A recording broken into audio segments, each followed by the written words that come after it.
Hi guys, welcome to Chairs and Benches. Woo! I'm Nayoka. And today I'll be doing a video for Black History Month. It's a month of February, so it wouldn't be right if I didn't do a video representing for the Black culture. Especially, Nova Scotia has a huge Black history here. The Black people here really endured a lot in the past, so I'll be visiting the Black Cultural Center and I'll be learning a lot, and I'm going to invite you guys on that journey so we could learn together. I also interviewed Shontaya, and she did an interview to explain her experience as a child growing up here in Nova Scotia, because as you guys know, I'm from Jamaica, so I don't really know the exact experience, but she'll give us a good insight of what it was like as a Black young girl growing up here. So let's go.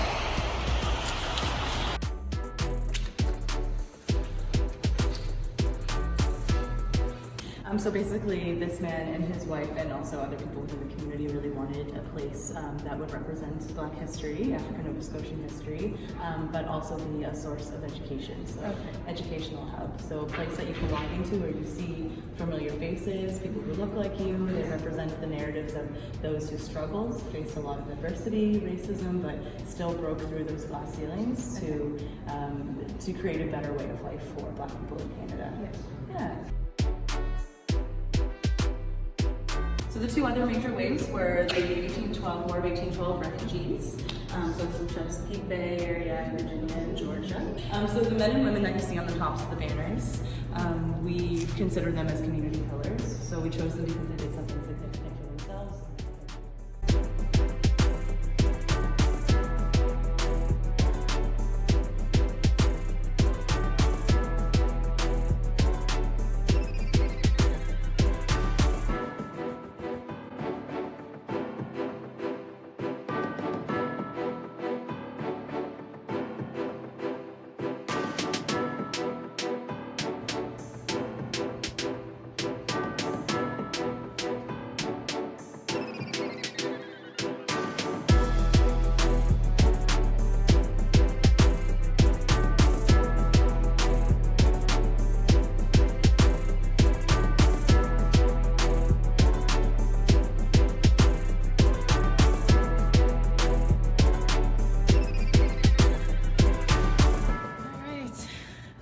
This place giving me a whole chills. I'm really happy I came.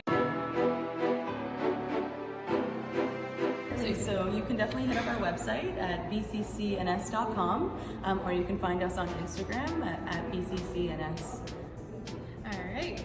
Disclaimer guys, this is an opinionated video, so this is just based on our own experiences and our own opinions. So please take no offense to it, but we need to start having conversations about these issues, and that's the only way we can resolve it. So I'll be doing an interview with my friend here, and she'll be telling her experiences and her opinions on the issues here. Okay, so the first thing is, can you tell me a little bit about yourself? Okay, well, my name is Shontaya Williams. You're Williams? Yes, girl, are we cousins? Probably. Seriously though. Yeah, so my name is Shontaya Williams. I'm 26 years old. I'm from Dartmouth, Nova Scotia. I am a graduate from St. Mary's University. I studied criminology there. I am an entrepreneur. I'm an artist. Michael came to one of my parties in December. So I'm really hoping to get back into that with the entertainment. And yeah, I also would like to go into parole probation if I pursue anything with my education. So yeah, that's just a little bit about me. Sweet. Yeah. You're onto big things and we like that. Kind of thing, yeah. So what was it like growing up in a Black community here in Nova Scotia? Okay, so the community that I grew up in, like I said, North End Dartmouth, which is called Darkside, if you know anything about that. It's an interesting name. Yeah, it is an interesting name. So that community was, I thought it was really multicultural. There weren't just Black people, there was all different races.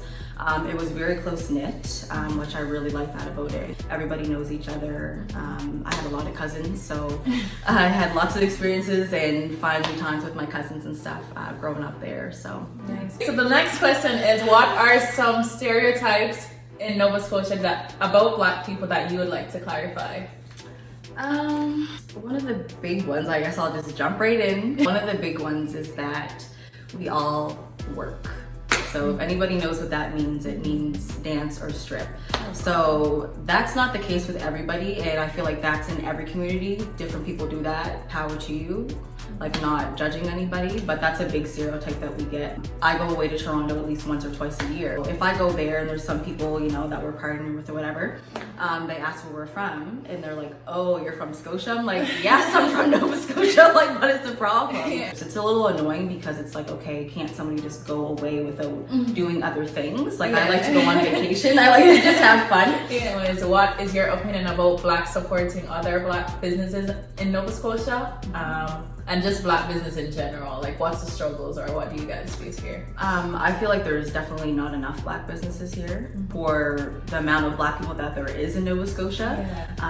I just find when people come here, they're like, where are all the Black people? I'm like, we're here. I feel like there's not enough Black businesses and there's so many opportunities for people to do so many different things. I just hope that more of us try to come out of our shells and really push. Yeah, because when I moved here, I really obviously want entertainment. I want hair. I want to do stuff that we as Black people do, and it's like it's very difficult to find these things. That's why I want to start. And you don't want to always have to go away. Yeah, or have to order things online, or have to like do business outside of Nova Scotia since there's such a huge population here. So I like that. I agree with it. And I'm excited. If more people start Black businesses, I'll feel more comfortable. I'll feel more comfortable in my skin here in Nova Scotia if I could just go to a store and buy Black products or get hair. All right, so the next question I want to ask you is that if you think there is an issue with police brutality or racial profiling here in Nova Scotia. Okay.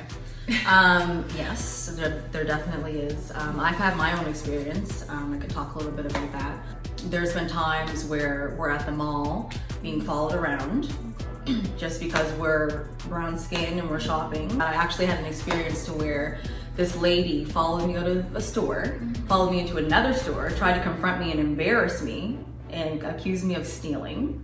And then I went and she wasn't my mother, but she was my mom's close friend, and she was white. So I brought her in and said, this is my mother. If you want to say something to her, say something to her. And the reason why I did that was because us Nova Scotians, we're mixed with a lot of things. So you don't know if my mother's white. That's why I did that, and she was completely embarrassed. So that was one thing. It's really annoying and it's really sad that we peg certain people as doing certain things just because one person did it. Everybody does certain things from different races, so you can't judge a book by its cover. And then another experience that I've actually had with the police, this was in junior high, because there was a bunch of brown faces yet again coming to buy product for your store. The police got called on us, and I actually ended up getting arrested because I looked similar, looked like the girl that was actually causing a big fuss and a ruckus or whatever, just because everybody was upset of what was going on. Actually ended up getting arrested. So that was a big thing, and everything got dropped, charges got dropped.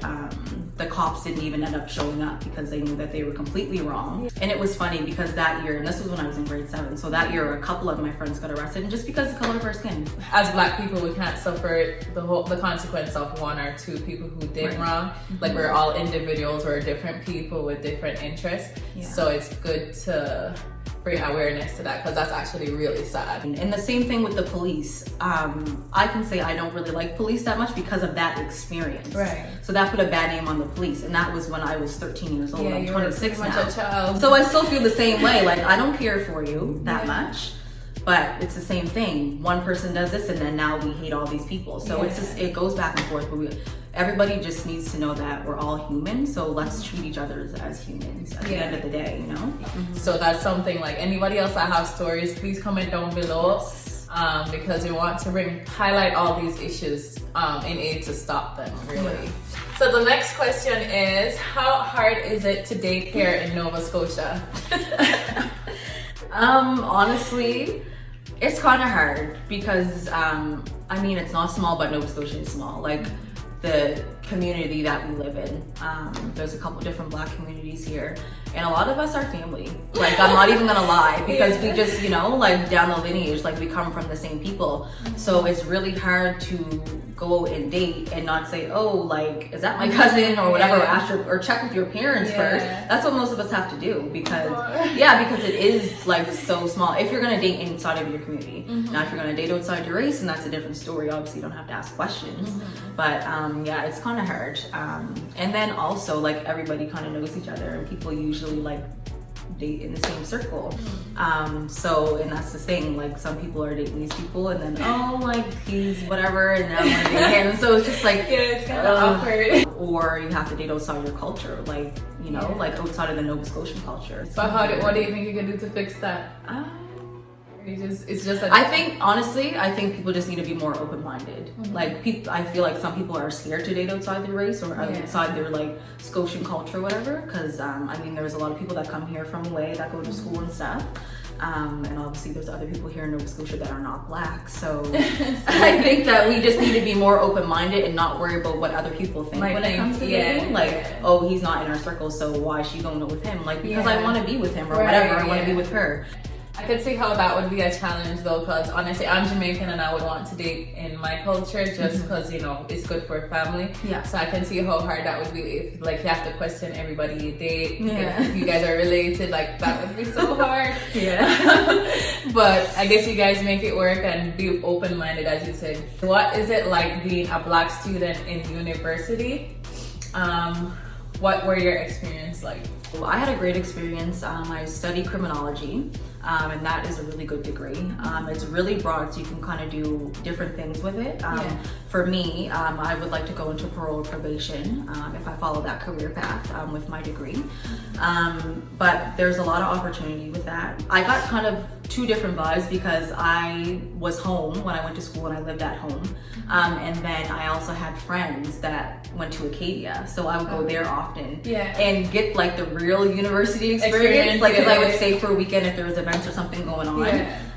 And it was such a good time. Like, I honestly, like, if I could go back, I would have went away. Just because I feel like you can't really get the real experience if you're not physically there, like on campus. On campus. Because I didn't really get to experience, and I know there was a lot of people that did stuff at SMU, but I didn't really go to those events because I didn't really know too many people like outside of my, outside of my circle. So like on one hand, like I did like being home, still being around my family, but if I could have did it again, I would have went away and like had the real experience. Because like when I did go away to Acadia, even though I didn't study there, like just being there in the surroundings, it was a good feeling. Because I went to college here too, and it's good for networking. Like when you're on campus and the campus experience, you get to like see people from different cultures or different events and stuff like that. But what was it like being like a black Nova Scotian in university? It was kind of awkward, honestly, because there was so many people from away. Like, it was so weird because it, like, when you're from your own place, you're like, oh, where are they from? But the people were looking at me like, oh, where's she from? I'm like, I'm from here. But like, they could tell that I wasn't, like, kind of wasn't from the Caribbean. Like, I didn't really, But yeah, that's kind of the one experience, like, and I actually was going to do a paper on this in school, but I just found it so funny that, like, even though this is my home, there's more black people that go to St. Mary's that are from away. And it's sad. That's crazy. It's crazy. It's sad because there's so many black people here. And a lot of black students are not continuing on. And it's sad because there's not either a lot of opportunity or not just people giving them the push to just try it. I just hope like the generations coming up, like, if you don't know what you want to do, then don't waste your time. But if you do want to try it, just try it as an experience. Go for a year, and if it's not for you, then it's not for you. Also, Nova Scotian students, like, we should try to intertwine ourselves with, like, the other black students, because like we're all from the same place at the end of the day. So we should really like just support each other and just get to know each other. Yeah, definitely try to go to university or college. I feel like going to university or college, even just for a year or to actually pursue a career, is good because that's how you network. And you could learn from each other. Like you could learn from you guys could learn from us, we could learn from people from different cultures. And I think that's where you could truly gain real knowledge, is to actually learn from each other. So don't bash school, guys. Go to school. Go to school, get yourself an education, because at the end of the day, you get yourself an education, you have something to fall back on. You have something to fall back on, but we want to pursue other things as well. So the next question I have is, what are your thoughts about how hair is perceived here in Nova Scotia? I've had my own experiences, so I want to know what was it like growing up, or how do you feel about how Nova Scotians in general perceive your hair, or black hair in general? I would say growing up, and I still get this today, and I just find it so hilarious. Like, God forgive me, but I don't understand why people outside of our culture don't understand that your hair can grow if you have length to your hair by adding something, or you can take your hair off by adding something as well. Right. Like, so growing up, like I used to wear extensions a lot. So I would get the thing like, oh, your hair grew overnight. I'm like, can we really just think about this for a second? Like, does your hair grow overnight? Anybody? So, like, I just found that so hilarious. Like, so that was one thing. Even like the job I work at now, oh, you cut your hair. Oh, your hair wasn't like that the other day. I'm like, and then I just tell people it's a wig. Yeah. Like, it's a wig. Like, I wear wigs. My hair is long, but I do wear wigs. Like, that's something that we do in Black culture. We protect our hair. We have to protect our hair. Yeah. So it's just funny that we still have to educate certain people that do the same thing as we do nowadays. Like, you know, and that they have been, but it was kind of a secret thing. But like, like they do the same things as us, and I don't understand why people still are so oblivious to certain things. And it's sometimes it's like, okay, are you like being insulting right now, or is it like, or do you really just not know? And some people just are just not educated on it, and like we just have to like take their hands and be patient and explain. Like, just listen, this is what's going on. And another thing with Black hair, like I find everybody admires our hair. Like when we do different styles, like people are like of awe. So it's really good because we get to show off our skills with what we can do with our hair and different things that we can do with it. A lot of people can't do all the stuff that we can do with our hair. And I actually feel like my experience here, because I'm from Jamaica and we express ourselves through our hair. So we change our hair quite often. We do braids, we do extensions, we do it short, we do styles all the time. And I feel like I have to hold back when I'm in the workplace because of all the questions I get consistently. So if I change my hair to braids and it's long, they'll ask me like, oh, your hair grew, or I like your hair. And if I change the color, if I change the style, it's like I have to keep answering the same questions, and it makes me hold back on how I want. It kind of makes you feel uncomfortable because it's like, why are you still asking me the same question that you just asked me last week? So it's like, and then I've actually had like a random person touch my hair, like walk up to me and like touch my hair. So, so it's been really hard because even people back home, my friends will be like, "Why don't you change your hair?" And I'm like, I really kind of have to be very tactful on how I change my hair because I don't want it to be too dramatic, even though that's how I would want to do it. And that's sad that you have to hold back your own creativity because of other people's lack of knowledge. So that's one of the biggest issues that I have since I've been in Nova Scotia, because as Black people, I feel like there's actually more history as to why. One is that we have a very unique type of hair that is capable of doing multiple different things. And then I feel like hair is just like how you dress. Like our hair is a part of our expressions. At one point we weren't able to even wear our natural hair. So we used to wear like colorful headscarves and different things from our culture, and we're still doing it today. It's part of our identity, really. So it's like, I don't really know the first step to take to help people here kind of understand our culture or understand why we change our hair or why we want to do it. And we probably shouldn't have to explain it, but right now I have no issues to explain it at first, and hopefully in the future, you know, to bring more awareness and to just educate people on the reason why Black people hair change often. It's a choice, and the texture, and just really like educate people on what's appropriate and what's not. And guys, the internet, if you guys genuinely don't know like Black hair, you could actually go on the internet and do some research, because it can be, some people might find it offensive, some people might not. So you guys can do your own research on Black hair, and that might help you guys. And then we also need to be proud of our hair, which I think we're doing more of now. But like growing up, like I just know like a lot of people, and even some people today, like, oh, if you don't have that half hair, oh, your hair's not good. No, all of our hair is beautiful. But we just have to take care of it in different ways. And I really want to touch on that topic of good hair, bad hair. Like I feel like whatever is natural to you is good once it's healthy. So I want to break that whole talk about good hair, bad hair.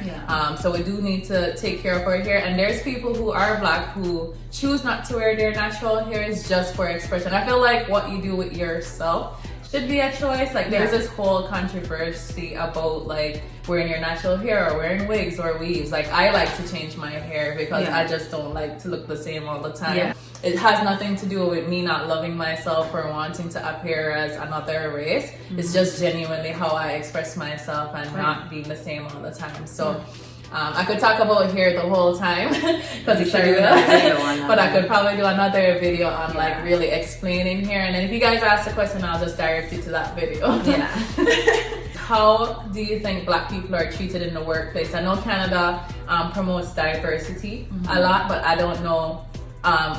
Do you think Black people are treated the same in the workplace? No, I definitely don't think it's as true as what they say it is to be. And it's sad. Like, personally for me, I have never had an issue with getting a job. I've always had jobs. Maybe not the job that I've always wanted, but I've never had an issue with actually like, okay, like why can't I get a job? And I know that's different for some people, and it's really sad that we can't all just get the same opportunities and being in this melting pot that we call Canada. But I feel it's a real big issue, and that's why other people seek to do different things. Immigration is a whole different issue, but I feel like they treat Black people differently in general in the workplace. Like not capable, or if you're educated, it's like, I don't know, it just seems like they're not open to the fact that there's different kinds of people with different educational background or social background or just different backgrounds in general. And I find that I have to be defending other Black people or expressing that there's different kinds of Black. There's just, we're like regular people. There's good people and there's bad people. So I don't think we're represented well enough. So that's something I want to change. And even for immigrants too, like it's just a whole issue that I'm facing, but I'm willing to do whatever I can do to just inform people that, you know, there's educated people from here, there's educated people from away, and we should have like a fair chance in the workplace. And the last question I'd like to ask is, what are some issues with Black people here in Nova Scotia that I didn't mention, or some burning issues that you think needs to bring awareness to? I think we need more programs. I know growing up that I was in youth groups like all my days growing up, and I find like now there's not many of those. Like it's more like either a sports team or like some kind of physical activity like dance or something like that, which is really good. But I feel like we need more programs in communities, and then as like down home as a whole, just to bring like the youth together, because like they need mentors. Like I had mentors growing up, and I feel like it's not the same now. Like I would really like to start like a program with youth groups and different things like that, because that's all I knew growing up. Like I was in after school programs, I was in dance, like all that kind of stuff. So and I was in sports as well. So like you get to know so many different people when you're in those type of groups, and I feel like that's what we need nowadays. And we need to be able to help children and adults as well, young adults and old adults, to express themselves in different ways other than just, oh, I meet you at work and I meet you at a club, you know? There needs to be somewhere in the middle. And I feel like that's really important for us here because we are a small community. But there's so many people here that have so many different things to bring to the table. And it's just the opportunity that we need and we don't get. But that's one thing that I think that needs to change here. I would like to be a part of that for sure. I would definitely want to be a part of something like that, because I feel like to break the stigmas and to make changes in the youths. So like if anybody else like in our generation that's willing to actually sacrifice, because I feel like as Black people we just kind of have to do the job. Like we can't look towards somebody else to fix the issues that we have. So I want to encourage people like to just step out, let's form some kind of movement to change, to be the change that we really want to see, because we can't look to somebody else. So obviously years has been passing and nobody is really doing anything for us. So I feel like as a people, we need to actually come together and try, like, at least baby steps. So, like, we won't be able to fix all the issues at once because it's a lot. But just if everybody, like, take an initiative to do something for a good cause, then eventually we'll see a change in the long run. So, I would definitely be a part of something like that if it was to come. And you guys are getting to see another side of me because I'm really, really passionate about the Black culture and the issues within our community. So I'm willing to definitely do something for the community here as a starter, and maybe it could spread a movement going further. Yes. And that's the thing, it just takes one person to try to do something different, and other people will follow. And so we definitely need some more Black leaders. So if we could get some more Black leaders coming forward, people who are passionate about change, and let's see what we could do for the community. Anyways, guys, thanks for watching our video. Please thank my friend here for being in this video, and I hope she'll be willing to do another video in the future because it was fun. I did. So I hope you guys enjoyed this video, and happy Black History Month. Have a good time. Bye.